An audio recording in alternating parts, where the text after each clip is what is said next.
아멘. 할렐루야. 자, 오늘은 보이지 않아도 믿음으로 가리라 라는 제목으로 여러분들에게 말씀을 전하도록 하겠습니다. 한 주간 여러분들은 어떻게 지내오셨습니까? 우리 시간이 참 빠른 것 같습니다. 하루하루 정말 시간이 빠르게 지나가죠. 시간이 빠르게 지나가는 걸 느낄 정도가 되면 나이가 먹었다 그러더라고요. 우리 다 나이 먹었지만 시간이 점점 더 빠르게 흘러가는 것 같습니다. 그래서 우리가 정신 똑바로 차리고 우리의 주어진 삶도 충성해야겠지만 하나님 말씀 따라 살려고 노력하지 않으면 할 수가 없겠다라는 생각이 듭니다. 그래서 오늘 이 말씀이 여러분들의 신앙과 삶의 힘과 활력소가 되어서 주님께서 주신 이 아름다운 삶을 주님 뜻대로 아름답게 순종하며 살아갈 수 있기를 주님의 이름으로 축복합니다. 오늘 이렇게 예배 자리에 나와서 우리 서로의 얼굴을 마주하는 것만으로도 제 마음에는 좀 잔잔한 위로와 기쁨이 이렇게 차오릅니다.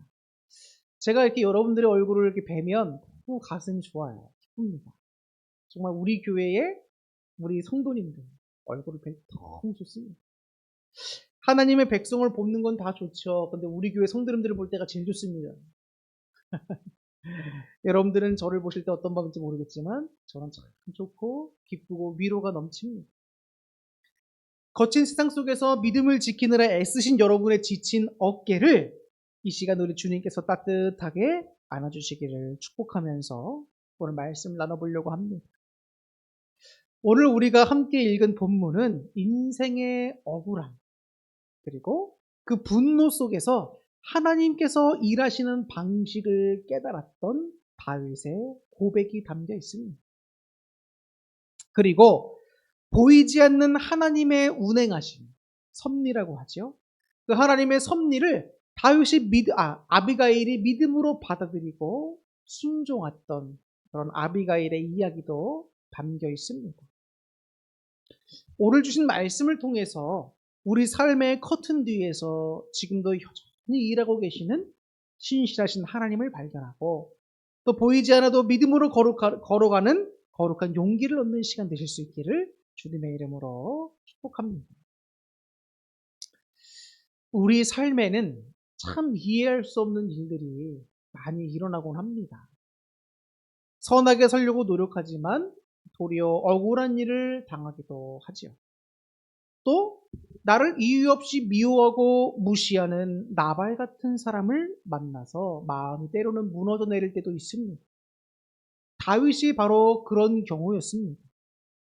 사울에게 쫓겨서 생명을 위협받으면서 광야로 도망다니고 피신다니는 생활을 했었죠.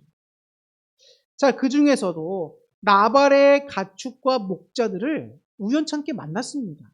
그런데 과거에는 치안도 좋지 않고 하니까 다윗이 자기의 병사들을 시켜서 나발의 목자들과 가축들을 성벽처럼 지켜줬습니다. 이거는 굉장히 큰 호의를 베푼 겁니다. 병사들이 한두 명도 아니고 수백 명 되는 그 병사들로 여러분이 지켜줬다고 한번 생각해 보세요. 큰 호의를 베푼 거였습니다. 그런데 그런 다윗이 나발에게 가서 식량도 얻으려고 하고 좀 도움도 받으려고 하니까 그런 다윗에게 돌아온 것은 나발의 아주 지독한 모욕뿐이었습니다. 분노가 머리 끝까지 치민 다윗이 이제 칼을 차고 군사들을 무장시키고 나발을 죽이러 올라가려고 했습니다. 다윗이 말했어요. 내 손으로 직접 복수해버리고 말겠다. 죽여버리고 말겠다. 이것은 인간 다윗의 본성이었습니다. 인간이 이렇지요. 그런데 하나님께서는 지혜로운 여인 아비가일을 다윗에게 보내어서 다윗의 앞을 막아서게 합니다. 이 아비가일은 나발의 아내였어요. 다윗은 스스로 피를 흘려서 나발을 죽여서 죄를 짓는 것을 하나님의 지혜로운 여인 아비가일을 통하여서 막게 해주셨다는 겁니다. 그리고 얼마 지나지 않아서 한 소식이 들려오게 되는데 다윗이 손 하나 까딱하지 않았는데 나발이 죽었다는 소식이었어요. 오늘 본문 39절에서 다윗은 이렇게 고백을 하고 있습니다. 다윗이 나발이 죽었다 함을 듣고 이르되 나발에게 당한 나의 모욕을 갚아주사 종으로 악한 일을 하지 않게 하신 여호와를 찬송할지로다. 아멘.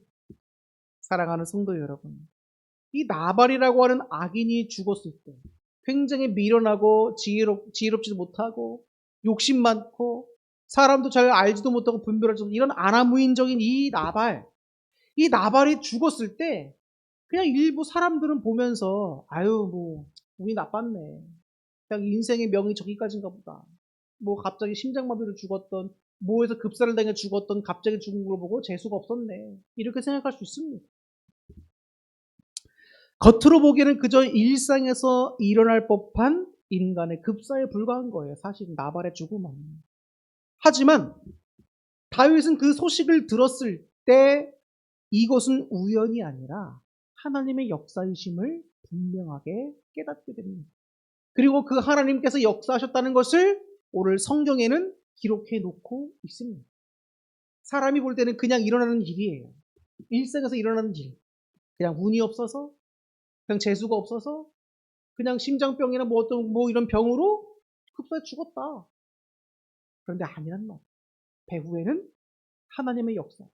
하나님이 다윗을 위해서 다윗을 모욕했던 나발을 치셔서 생명을 거둬가셨다는 것을 성경은 분명히 말씀해 주고 있습니다. 즉 하나님의 역사였다는 거예요. 우연이 아니라, 재수 없던 게 아니라 하나님의 역사였다는 겁니다. 이것을 성경은 다윗의 고백을 통해 오늘 우리에게 알려주고 계시다는 거예요. 하나님께서는 아마 그 역사 가운데 다윗에게 이렇게 마음을 품으시고 말씀하셨을 수 있습니다. 다윗아, 네가 네 손에 피를 묻히지 않아도 내가 너를 위해 일하고 있다. 너의 억울함을 내가 알고 풀었고 너를 죄로부터 지킨 것이 바로 나 여호와다. 우리의 삶도 여러분 다윗과 다르지 않습니다. 하나님의 역사는 대개 눈에 보이지 않습니다. 그래서 많은 사람들이 하나님의 운행하시고 역사하심에도 불구하고 하나님 살아계시면 좀 보여줘봐. 하나님의 역사라고 어떻게 단정짓고 얘기를 해? 기독교인들은 왜 이렇게 하나님밖에 모르냐? 왜 이렇게 너네는 배타적이냐? 이렇게 이야기하지만 사람의 눈은 안 보이니까 그렇지. 실제 역사 속에서 하나님은 개입하시고 역사하시고 섭리해 가시며 모든 것을 주님의 뜻대로 운행하 나가신단 말입니다. 그리고 분명한 것은 하나님은 주를 믿는 백성인 우리 편이시지 주를 안 믿는 사람들의 편이 아니에요. 명확히 아셔야 됩니다. 하나님께서 어떤 일을 하실 때마다 천둥이 치거나 아니면 어떤 특별한 어떤 현상이 보인다면 하나님이 일하신다 우리가 알 수 있지만 하나님의 일하실 때는 어떤 현상이 나타나지 않아요. 그리고 기적이 상시로 일어나는 것도 아닙니다. 그래서 대부분의 하나님의 역사는 너무나 자연스러운 일상처럼 때로는 고요한 침묵처럼 찾아와서 영적으로 깨어있고 하나님이 알려주시지 않으면 깨닫지 못할 때가 굉장히 많다는 겁니다.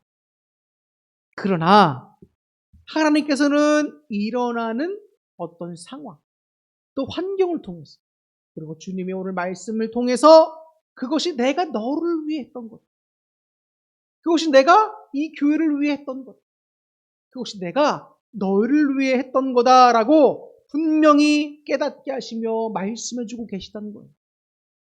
하나님이 주시는 영적 분별력을 통하여 삶을 바라보게 된다면 비로소 우리의 닫힌 눈이 열리게 되고 다윗처럼 터져나오는 주님께 대한 감사와 찬송의 고백을 할 수밖에 없는 거예요. 제가 하나님께서 주신 말씀을 여러분들에게 기도할 때 개인적으로 전해드리죠. 그거 그냥 여러분 흘려듣지 마세요. 제가 드리는 말씀 아닙니다. 하나님이 저에게 여러분에게 전달하고 주신 말씀이에요. 자, 그 말은 뭡니까? 여러분들의 영의 귀가 아직 안 열려 있어도, 영의 눈이 안 열려 있어도 저를 통하여 하나님이 여러분들에게 전달해주고 계시단 말이에요. 그 말은 뭡니까? 내 눈에 안 보여도 나를 향한 내 인생에서 하나님의 역사가 일어나고 있다는 걸 믿어야 돼요. 하나님이 여러분의 삶을 주장해주고 가신다는 것을 믿어야 된단 말입니다. 여러분을 향한 하나님의 역사와 이끌어 가신 섭리는 쉬지 않고 일어나고 있습니다. 어느 날 한 소년이 있었어요. 그 아버지가 일하는 작업실에 들어갔습니다.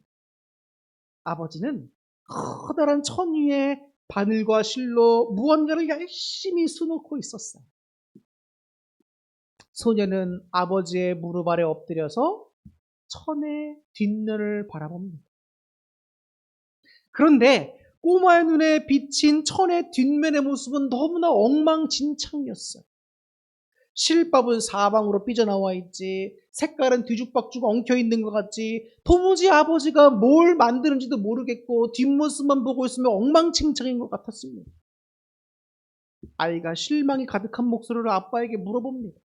아빠가 만드는 건 왜 이렇게 못생기고 엉망이에요? 물어보는 거예요.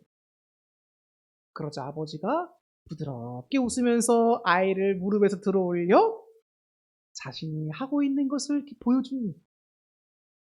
천의 앞면을 보여주는 거지. 그 순간 소년의 입은 딱 벌어지는 거.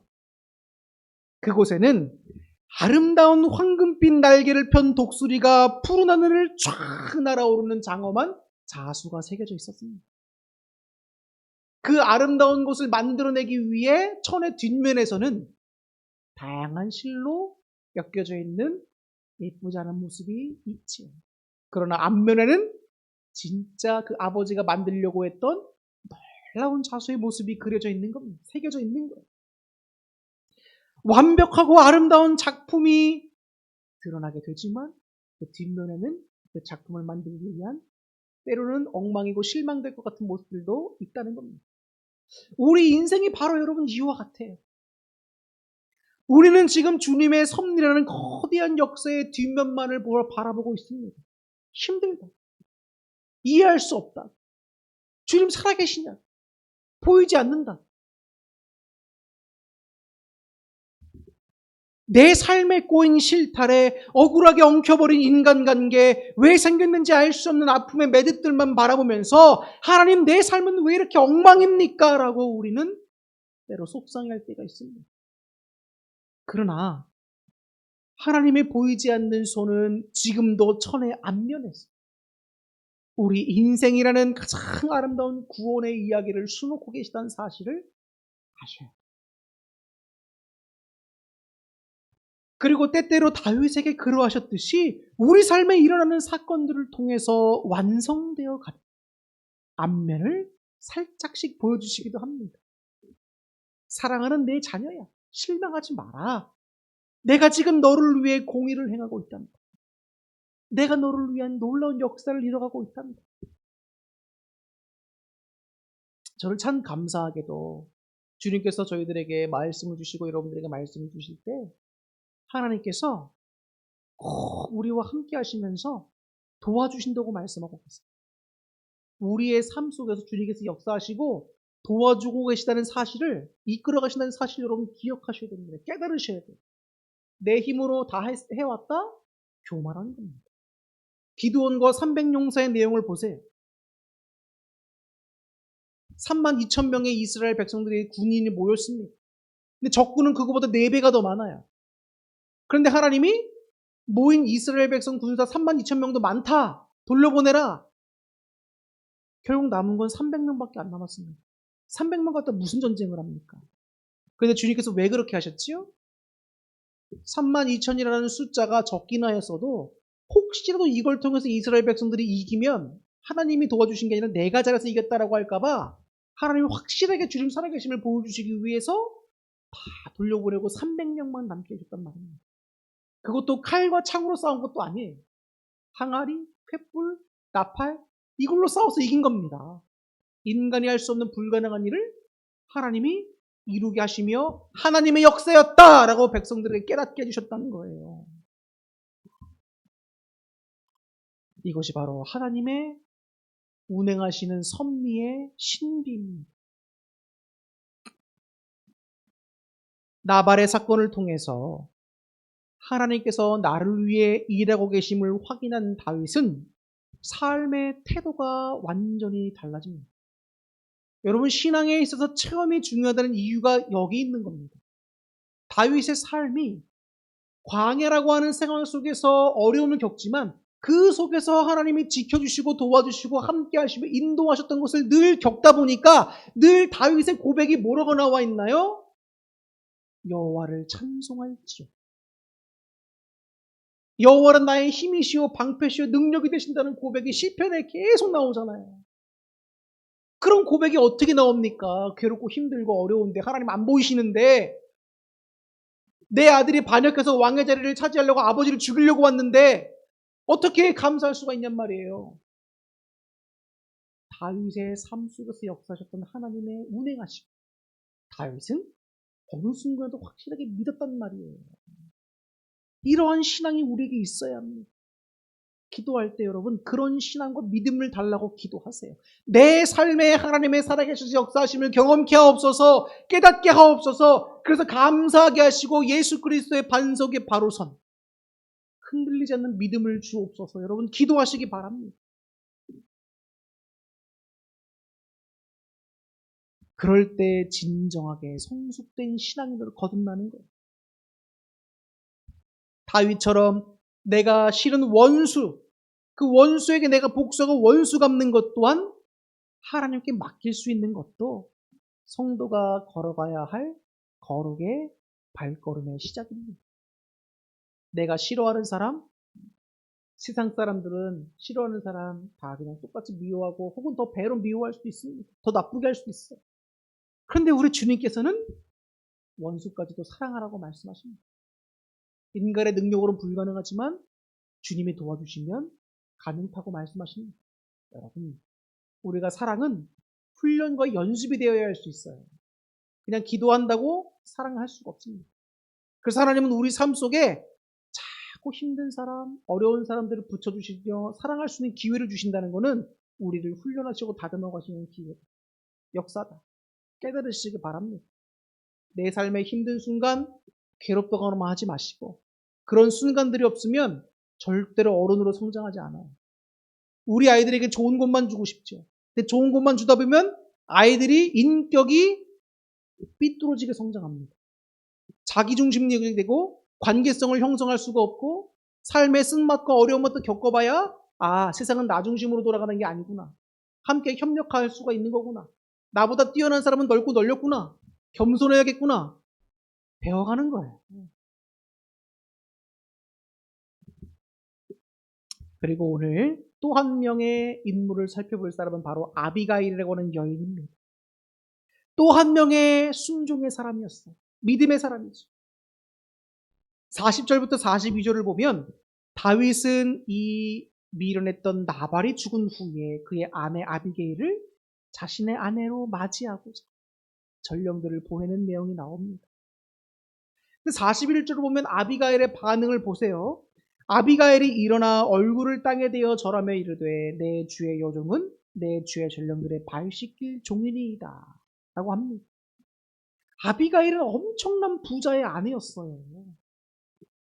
비록 남편인 나발은 죽었지만 그녀에게는 여전히 안락한 집과 재산이 보장되어 있었습니다.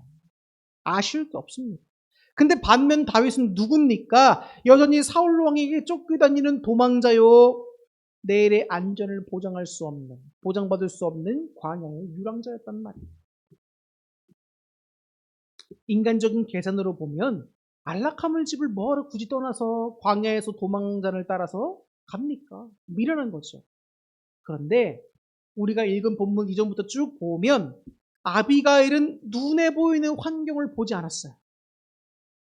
그녀는 이미 하나님께서 다윗을 이스라엘의 지도자로 세우실 것을 알고 있었고 믿고 있었습니다. 하나님의 역사가 다윗과 함께하고 있다는 것을 알았어요. 믿었어요. 그렇기 때문에 이런 반응들이 나오는 겁니다. 나발의 사건을 통해서 그 하나님의 말씀이 어떻게 성취되어져 가는지를 아비가일은 또 경험하게 된 거예요. 목격한 겁니다. 직접. 그래서 이 아비가일은 지체하지 않고 급히 일어나 나귀를 타고 다윗의 전령들을 따라 나서서 다윗의 아내가 되기를 결심하고 함께 그 길을 걸어가게 되죠. 눈을 들어서 여러분 세상을 보면 하나님의 정의는 사라진 것 같습니다. 지금 이제 우리나라 돌아가는 이 모습들을 보면 참 안타깝죠. 정의가 어디 있습니까?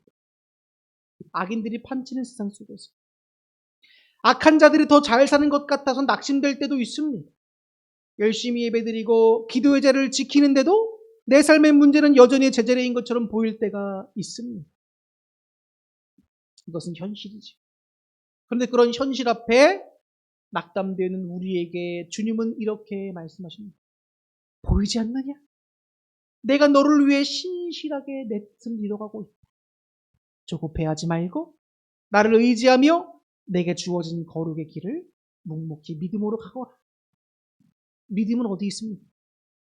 눈에 보이지 않아도 신실하신 주님을 믿고 오늘도 그 길을 걸어가는데 믿음이 있는 것. 우리가 하나님의 역사를 당장 눈으로 확인할 수 없을 때에도 신실하신 주님의 성품을 믿는 겁니다. 그리고 주님을 믿고 한 걸음씩 순종하며 앞으로 가는 거예요. 그것이 바로 우리 감리교가 고향으로 삼고 있는 성숙한 성화의 삶이라고 할 수가 있습니다. 내가 너무 정말 미워하는 사람이 있어요. 원수가 있습니다. 근데 여러분, 그 원수를 여러분이 스스로 갚으려고 하지 마세요. 주님이 주님의 때에 갚아주십니다. 세상의 방법으로 여러분 문제를 해결하려고 하면 자꾸 죄를 범하지 마세요. 조급해하지도 마십시오. 다윗을 지키신 하나님께서 오늘날 여러분의 억울함과 눈물을 반드시 기억하시며 가장 선한 주님의 때에 드러내 주시고 해결해 주신다는 사실을 믿으시길 바랍니다. 요한계시록의 내용이 그거 아닙니까? 세상에서 성도가 악인들로부터 고통을 당하나 종국에는 주님께서 너희들의 모든 눈물을 다 씻겨주고 갚아주리라. 이게 요한계시록의 핵심 메시지 아닙니까? 구원해 주신다는 메시지. 이제 결론을 맺으며 말씀을 마치려고 합니다. 사랑하는 어울림교회 성도 여러분, 우리의 삶은 그냥 우연의 연속이 아닙니다.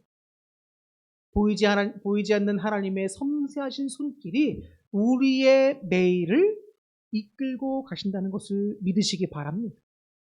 하나님께서 우리 삶에 행하신 크고 작은 섭리의 흔적들을 깨닫고 기억할 때마다 깨달아 알게 되고 깊은 감사를 들으실 수 있기를 축복합니다. 이번 한 주간 눈앞에 거친 환경만 바라보며 두려워하지 마시고 보이지 않는 곳에서 우리 인생과 신앙을 가장 아름답게 인도하시는 하나님을 신뢰합시다. 그리고 아비가일처럼 믿음으로 급히 일어나 주님이 원하시는 거룩의 길, 순종의 길을 힘차게 걸어가시는 저와 여러분 되실 수 있기를 주님의 이름으로 간절히 축원합니다.